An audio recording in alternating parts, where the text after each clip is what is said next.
राधे राधे भैया। आज के व्लॉग की शुरुआत कर लेते हैं। सुबह सुबह का टाइम है, सारे उठ लिए हैं, बच्चे नहाने लग रहे हैं। मैं लग रही हूँ ब्रेकफास्ट बनाने। बच्चों के लिए बनाऊंगी बनाना शेक। इसमें दूध ले लिया है, ये केले रहे, और केतन के पापा पिया करें लस्सी। तो कल दही जमाई नहीं गई थी, मतलब दूध भी नहीं था। आए थे शाम को वहाँ से, और मेरे सिर में दर्द था, तबीयत सी खराब हो गई थी, तो मैंने कुछ काम नहीं किया ऐसा खास।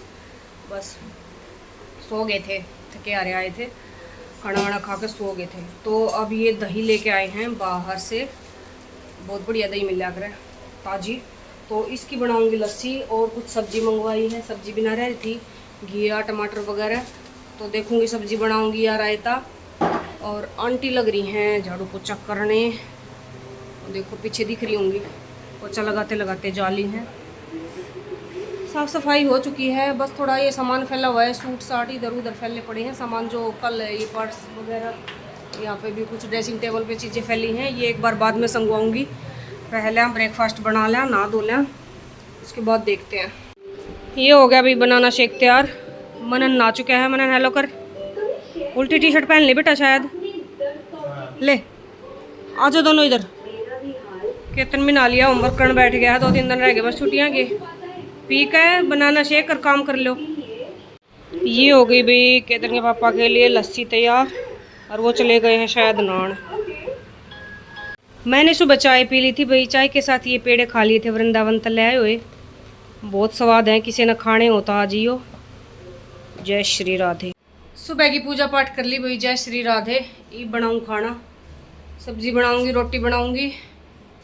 गर्मी इतनी भयंकर है, कत्ती जी घबरा हुआ है रसोई में आते तो। क्या करें, पर काम तो करना पड़ेगा। एक बार सब्जी रोटी करके फिर बैठेंगे एसी में आराम से। फिर यहीं बैठ के मेरे को सिलाई करनी है, मेरी मशीन तो एसी में ही है। ठीक है भाई, बना लूँ खाना। तो भाई रोटी बना ली है, सारी एक साथ बना के रख ली हैं। ये है घिया की सब्जी, और दाल बच रही है शाम वाली। तो खाना खा लेते हैं एक बार। कल बाकी चीज़ें तो दिखा दी भाई, और ये दिखानी याद ना रही मेरा। ये देखो, एक तो ये मुकुट है मेरे कृष्णा का, जो मंदिर में मैंने विराजमान कर रखे हैं। और एक ये केतन के पापा ने पसंद किया था, ये वाला देखो, पगड़ी सी है। और ये राधा रानी की है, मतलब मुकुट ही है, क्या बोलते हैं पता नहीं, ध्यान नहीं मेरा नाम इसका। और ये मतलब दोनों को यूज कर सकते हैं। ये माला भी है साथ में, ये मैं राधा रानी को पहनाऊँगी। और मुरली भी है साथ में, ये हाथों की कंगन भी है। और ये कृष्णा के लिए मोर पंख वाला, साथ में माला है, मुरली है, ये कानों के हैं। तो ये दो जोड़ी वही ये लेके आए। और मेरी गुड़िया को मैंने बिठा दिया है, खड़ी खड़ी थक गई थी ये तो इसको बिठा दिया इस तरह से, देखो बेड पे बैठी रहेगी। खाना खाने लगे भाई, ये रहा मनन। और केतन आजा बेटा, तू भी इधर बैठा, आजा बाद में करिए कम। भैया स्ट्रेट प्लाजो बना रही हूँ, और ये वर्क दे रखा है पोंचों पे, तो इसकी कटिंग किस तरह से होगी वो देख लो। प्लेन की तो मैंने कई बार दिखा रखी है, ये जो कढ़ाई है इसकी वजह से हमें थोड़े से इसमें चेंजेस करने पड़ेंगे। वो क्या है अभी देख लो आप। पहले तो कढ़ाई से कढ़ाई बिल्कुल मैच करनी है, हमें बराबर आनी चाहिए। अभी ये देख लो, ये वाला सिरा यहाँ मिला लो, या तो पिन पेन लगा सकते हो ताकि ये हिले ना, बिल्कुल इस तरह से बराबर आना चाहिए। तो यहाँ पे मैं इसको मिला के आपस में, और एक कैंची रख देती हूँ ताकि ये सरके ना बराबर बार यहीं पे बना रहे। और ऊपर से अब मैं इसको मिला लूँ। अभी इसके ऊपर मार्किंग करना शुरू करूँगी, तो वो आप देख लेना। लंबाई चौड़ाई मैं इसकी बता दूँगी, हिप साइज के हिसाब से बनेगा। और जितनी इसकी कढ़ाई दे रखी है इतनी ही इसकी मोहर रखेंगे। ये कढ़ाई जो है ना फ्रंट में आएगी, बैक साइड रहेगी प्लेन। तो इसकी चौड़ाई 10 इंच है, और हमें 11 इंच इसकी मोहरी करनी है, तो थोड़ा सा प्लेन आ जाएगा साइड में। तो अब हम क्या करेंगे, पहले जो ये वाला प्लेन हिस्सा है ना, इसको हम छोड़ देंगे आगे, और सीधा निशान लगा लेंगे एक ऊपर तक। जितनी चौड़ाई यहाँ है ना, इतनी ही छोड़ के ऊपर तक एक सीधा निशान लगा लो। ये हमें ऐसे सोच लेना है कि यहीं पे हमारी किनारी है, ठीक है। यहीं से कटिंग होगी। अब इसकी लंबाई देख लेंगे। लंबाई नीचे से नापनी शुरू करनी है। ये नीचे हो जाएगा फोल्ड, और बिल्कुल ये किनारी पे लूँगी मैं मोड़ते टाइम। तो अब जो इसकी लंबाई है ट्राउज़र की वो है 34 इंच। 34 पे लगा लिया निशान। इसको सीधा कर लेंगे निशान को, और इसमें पूरे राउंड में इलास्टिक डलेगी, तो उसी हिसाब से मैं बताऊंगी आपको। अब इलास्टिक के लिए और छोड़ लेंगे। 2.5 इंच मैंने इलास्टिक के लिए ले लिया है। हमारे इसमें हिप है 41 इंच, 41 इंच। तो 41 का 4th पार्ट कितना हुआ, मतलब 40 होता तो 10 होता, 10 मान लो, 10.25। 41 का हो गया 10.25, 10.25। तो ये 10.25 लगा के एक बार हिप साइज ले लेना हमें, उससे 2.5 इंच एक्स्ट्रा ले लेंगे। ये फ्रंट पार्ट की मार्किंग है, ये बैक की नहीं है। बैक वाला और इससे थोड़ा और बड़ा कटेगा। तो 10.25 हो गया था 4th पार्ट। 10.25 से आगे 2.5 इंच और निशान लगा लिया। अब जो है इसका आसन लेंगे हम 11 इंच पे। ये निशान ऊपर वाला ही बिल्कुल नीचे तक ले आना है सीधा। अभी 2.5 इंच और आगे बढ़ा के इसको यहाँ पे हम दे देंगे आसन की गोलाई। ये हो गई। अब हमें जितनी हमारे बॉटम की मोहरी रखनी है, जैसे मुझे रखनी है 11, तो सिलाई में भी जाएगा थोड़ा थोड़ा सा। तो मैं ये 1 सेकेंड, जो 1/2 इंच जो है ना इधर सिलाई में दबेगा हमारा, तो ये लाइन जो थी इसको हम थोड़ा सा इधर कर लेंगे। इसको पूरी कोई ऊपर से ऊपर तक, मतलब इसको भूल जाओ कि ये है, ऊपर तक ही इसको ले लेंगे, सिलाई मार्जिन ले लेंगे इसमें। उसके बाद 11 इंच हमें तैयार करना है। क्या कर रहा है केतन? तो 1/2 इंच इधर रख लेंगे कढ़ाई से, प्लेन 1/2 इंच इधर रख लेंगे, और अब इस निशान से इस निशान को मिला देंगे इस तरह से।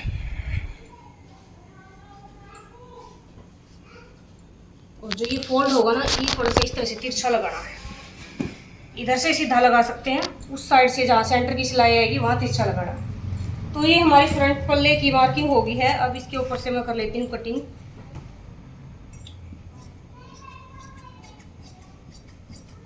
इस लाइन से 1/2 इंच बाहर से कट कर रही हूँ सिलाई मार्जिन।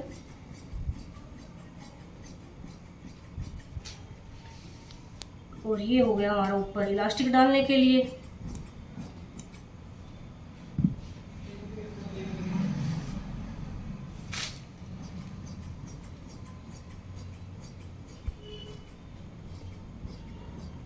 चौंतीस इंच की लंबाई है इसकी, और वो क्या ही बताया था मैंने, 41 इंच। तो ये उतने ट्राउजर की मार्किंग है। अगर आपका मेजरमेंट कम ज़्यादा है तो उस हिसाब से चेंजेस कर लेना भाई। अभी बैक पार्ट की कटिंग करेंगे। एक बार इसको मैं हटा लेती हूँ भाई। बैक पार्ट के लिए इस तरह से फैब्रिक बिछा लिया मैंने, प्रेस भी कर ली है, किनारे वाली साइड अपनी तरफ रखी है, नीचे से भी सीधा बिछा लिया है अच्छे से। अब इसके ऊपर रखेंगे ये वाला पल्ला अपना फ्रंट वाला।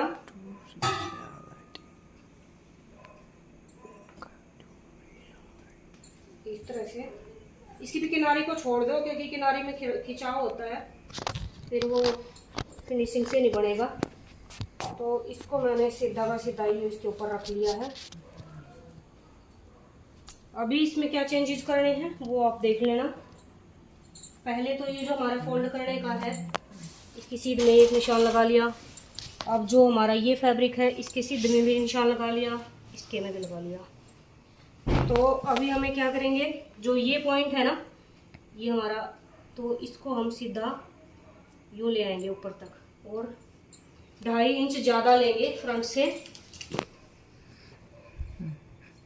इस निशान से 2.5 इंच ऊपर ले लिया है, और अब ऐसे तिरछा मिला देंगे यहाँ तक, ये इस तरह से।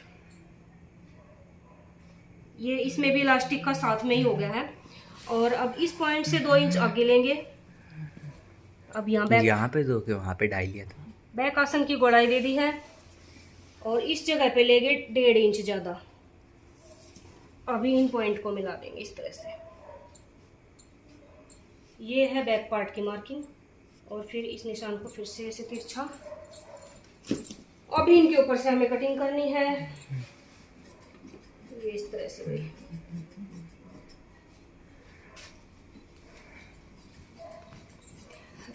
ये फैब्रिक है उपाड़ा सिल्क। वैसे तो अगर इसकी पैंट वगैरह बनाते तो इसमें लाइन लगानी पड़ती, लगानी तो चाहिए इस प्लाजो में भी वैसे तो, पर कस्टमर की चॉइस है भाई, वो बगैर लाइन का बनवा रही है इसे।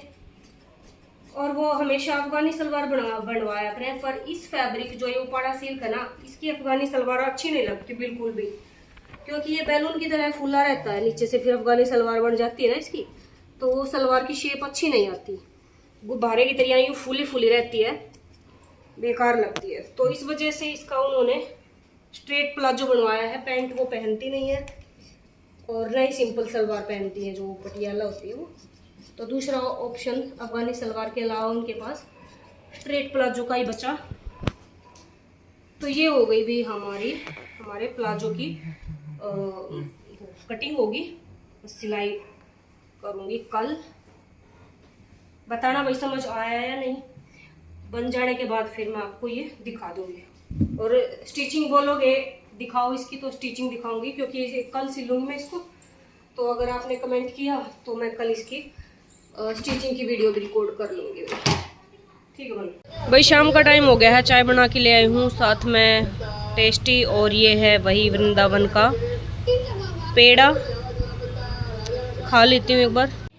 ये 2 सूट सिल गए हैं भाई। एक तो ये इसका बोट नेक है, सिंपल सूट है, मतलब कोई डिजाइनिंग नहीं है, बोट नेक है बस।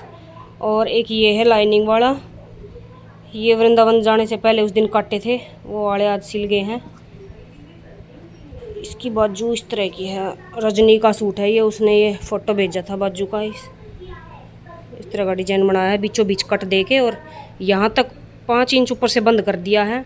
उसके बाद ये ओपन छोड़ी है और यहाँ डोरी लगा दी है इस तरह की। ये टैसल्स बनाई है, देखो ये क्यूट सी, देखो लग रही है ना अच्छी। तो ये वाला सूट हो गया है भाई ये तैयार। और कटिंग क्या की है वो भी दिखा देती हूँ एक बार। कटिंग मैंने 3 ट्राउज़र कट किए हैं, एक पे मार्किंग कर ली थी, फिर उसी के मतलब एक ही नाप के हैं सारे, एक ये ब्लैक, उसके बाद एक ये 3 ट्राउज़र कट किए हैं। ये फ्रंट पार्ट है, बैक पार्ट इधर रखे हैं इनके, और ये पेस्टिंग वगैरह भी चिपका कर पूरी तरह से रेडी कर रहे हैं, ताकि सिलने बैठूं जब फटाफट सिल जाएं। तो भाई उसके बाद ये कमीज़ कट करूँगी। ये सूट सिल चुका है कमीज़, ये वाला ये इसका है, और ये ब्लैक वाला भी अभी सिला नहीं है, ट्राउज़र कट कर लिया है, सूट रह रहा है। तो ये तुरपाई के लिए भेज दूँ भाई। डिनर बना लाई हूँ, रोटी बना दी हैं, और साथ में टमाटर की चटनी, आम, ये दोपहर वाले घिया की सब्जी भी बच रही है भाई। खाना पीना हो गया है, बर्तन साफ़ कर दिए हैं, किचन ऑल सेट हो गया है। दही का दूध अभी गर्म है, थोड़ा ठंडा हो जाएगा तब जमाऊंगी। बालक लौट लिए हैं सोन खातर इस रूम में, लाइट लूट बंद कर ली है ना, तो देखती हूँ मैं। अभी मेरा कुछ और काम है कटिंग का, वो करूँगी, उसके बाद मैं सोऊंगी थोड़ी बहुत देर पीछे। एक ये अफगानी सलवार काट दी है भैया, और साथ में इसकी पोंचे की पट्टियाँ भी काट ली हैं। तो भाई इन सब की ये जो भी बने आज बॉटम काटी है, इनकी सिलाई होगी कल। और इसी के साथ आज के व्लॉग का एंड कर लेते हैं। मिलते हैं नेक्स्ट व्लॉग में। Bye bye, take care, like share and subscribe. Thanks for watching.